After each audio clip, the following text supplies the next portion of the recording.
One of the most amazing stories of survival is being told in Hobart tonight. The survival and return of 7 of the men, or 7 of the 10 crewmen of the Blythe Star.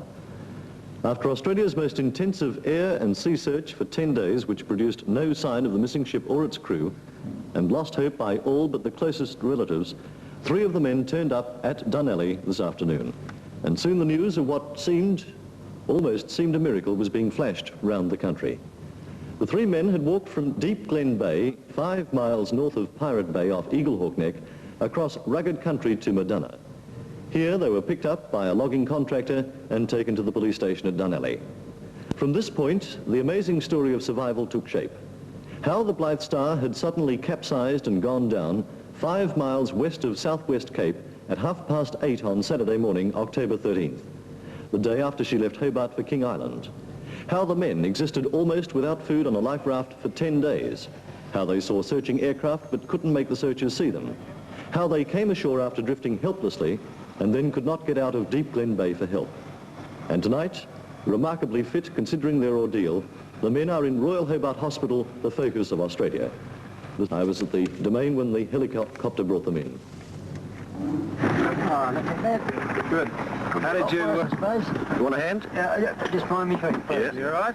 Yeah. Can we get the stretchers over, please?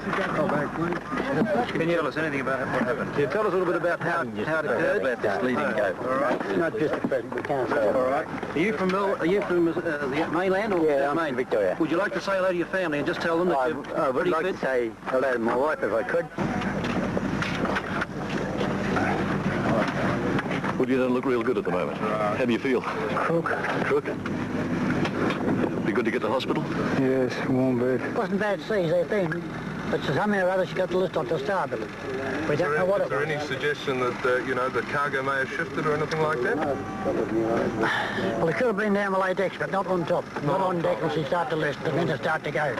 Because the night before we left Hobart, we had a real chain down and bolted down. And how long, you know, was it just a matter of a few seconds or 5 minutes until she went over and went down?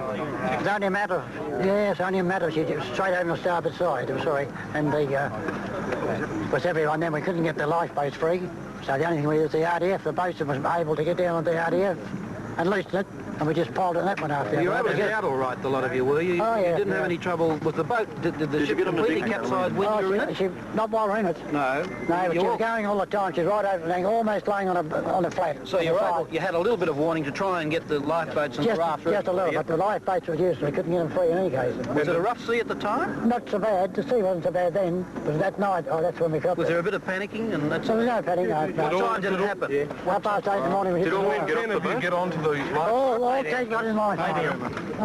Bad injuries? No, just thrown in the sponge. That's all. Yeah, thrown in the sponge. No, none of them drowned. They just froze to death. This is the whole point. It was so cold, they just stripped off and just laid there in the open air and just died. Just died? Yeah. Well, what actually kept you going? Willpower.